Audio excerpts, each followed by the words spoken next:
Journey of She. Hi, and welcome to Journey of She. I am Tracy, and we have just had a awesome session with my dear friend Paige, and today we are going to continue that session just so that they are bite-sized, time capsules for you to be able to listen on the go. And so I'm going to welcome back Paige. Welcome back to Journey of She. Thank you for having me back, my friend. Good to be here. Oh, thank you. I feel like we were really just getting started, and I think when we've sort of chatted offline so much about essentially the adaptation or the transition from Maiden to Crone, it is quite something. You know, you go through your life as Maiden. I would say, you know, for most of us in our 20s, we're just this young, wild, free spirit. And then we, you know, have this calling or this readiness, however it may happen, and we transition into mother. And this affects us all differently, but it really is a massive transition in life. And I would really just like to start off just by listening to your understanding or experience from the adaptation from Maiden into mother and motherhood. Well, it's funny when you bring up the word wild, like I was saying to you, I think in a conversation earlier, that when you ask me about motherhood, it's you know, going from that wild to wholesome, from that restlessness to grounded, and from searching to something really, truly sacred. And it's a profound experience because I guess for the first time when you're out there, you're living wild, you learning about yourself through new experiences, you're traveling, you're doing all these crazy things, and you know, with only yourself to really think about in your early 20s, you know, whether you're traveling and backpacking on your own, you know, there's no fear with your own experience, or not as much fear as within motherhood.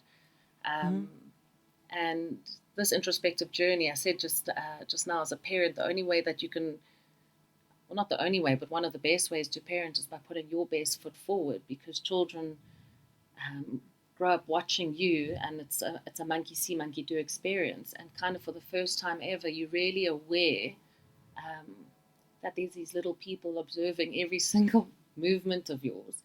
And it's extremely important to, I guess, align properly that, you know, you're leading by example. You're putting yourself in a position where your children can be proud, I guess. And I've done a lot of traveling in my life, and it was quite a funny thing the other day. I was thinking, she's traveled across America. I went on, worked at a summer camp. These were the best experiences of my life. But I think about the world today, and I'm like, oh, God forbid my child has the traveling bug. You know, I can't protect her. What could I do? And for the first time, I said to my mom, I actually truly understand what she went through when I was traveling. When I was messaging her in the middle of a park, sleeping on the side of the road in a national park, I thought it was the coolest thing ever. But if Gia had to message me and say, yeah, we're safe, we're next to Colorado River, we pitched a tent, I'd be mortified. But it's such a strange thing. I can't live on her shoulder either. And so I think a lot of it's got to do with, that introspection, but also the respect and the release. You know, you can't be fearful of their own lives. They're going to make their own choices. And I think that's just the biggest thing, that I have to respect her choices and Josh's choices as well when they grow up. And I think for me, every single night or moment, I think I've prayed to God like 5 times before I've even had my coffee in the morning, just for protection and safety. You know, and just the thank goodness that I've got these beautiful children in my life, and just protect them, because I won't be able to be on their shoulder for the rest of their lives. And I've got to raise them to not need me. And that's terrifying. Absolutely. I mean, you know, there's this side of suddenly looking at yourself as now this different person in this life, you know, because you've got someone looking at you, and then you're also seeing yourself in them. And it is so confronting because you think, oh my gosh, I'm that stubborn. You know, I thought I was stubborn until I met my daughter, and I was like, oh, okay, this is what stubborn is. And it is such a wild thing. I mean, I had written this piece where, you know, we say that a woman's adaptation from this free-spirited maiden into the birthing of mother. You know, we are giving birth to our children, but we are actually giving birth to this next phase of mother. And this journey of losing and finding yourself through that process again and again. And really just trying to redefine who you are. It really is like just this beginning. And then on the other side to that, you have your mother who you suddenly start to really, you know, relate to, saying, oh my gosh, I can't believe you've been dealing with this my whole life. So true. And this is, you know, the next evolution of crone is, you know, the elder, wiser woman who has gone through it and is there to sort of guide you along the way as well. That's so right. I think it's such a privilege when, as you say, you kind of, and my mum and I laugh about it a lot when we reconnect. And she's like, well, you did the same to me, and you did this, and you were, and we laugh and we connect on a very different level. And obviously, your mom's always your mom, but she's become a really great friend because I get her now.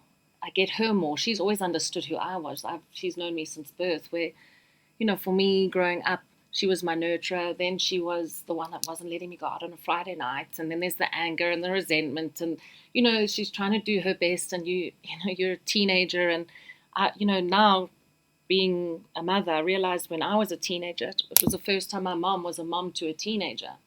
You know, and she wasn't always just a mom. You know what I mean? Like, if that makes sense. But I think there's such a beautiful way to reflect on like that full circle.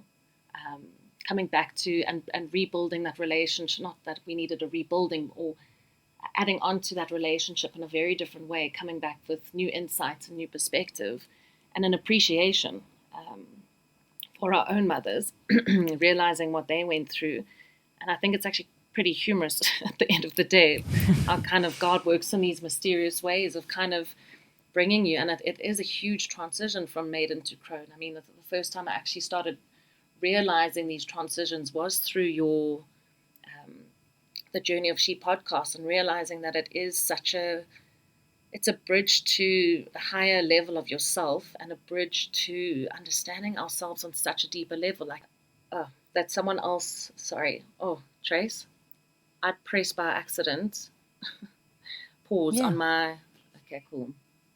So you That's can cut okay.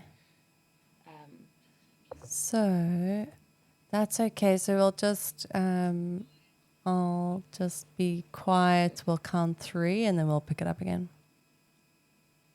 But yeah, like I just think it's such a wonderful thing coming full circle, and realizing that it's an honor and a privilege to become a mother, because it is from this carelessness. Oh, I'm talking from my perspective, because being a young 20-year-old, I think if anyone knew me at varsity would know that I was quite wild and careless as well. And I think you were next to me in a lot of those situations. So I think, and then now when I see you as a mother, and it's the way I can describe it is blossoming, because I've never been more secure in myself or proud of myself since becoming a mother. It's the biggest privilege of my entire life, and I'm so glad I became a mother when I did, because before that I knew I wasn't ready, and it was just, I guess I think I've spoken to you a few times. I met Gia 10 years before she was born. I had a fantastic experience where it was just this crazy, I don't know, revelation of like, wow, I'm really ready to be a mom now. You know, and I had the privilege of choosing when I wanted to become pregnant. I said to Wes, let's try. And he wanted to be a parent since we met, since we started dating. And it was just such a wonderful experience to to honor that space and then become a mother, had the privilege or have had the privilege of becoming a mom, and I'm just getting started. I mean, totally. And I think, it also leans into what we were discussing in our previous podcast, where, you had this trajectory for your life, and then you're holding your baby girl and you're thinking, whoa, actually, like, now what? Where does it all sit? And it really is this challenge now of it's becoming mother, but then also trying to still find yourself or redefine yourself. And this is not a once-off thing. It's this cycle of peeling layers and growing with them, because it's almost it's a birth of you as well. It's a birth of you into this new age of being mother. And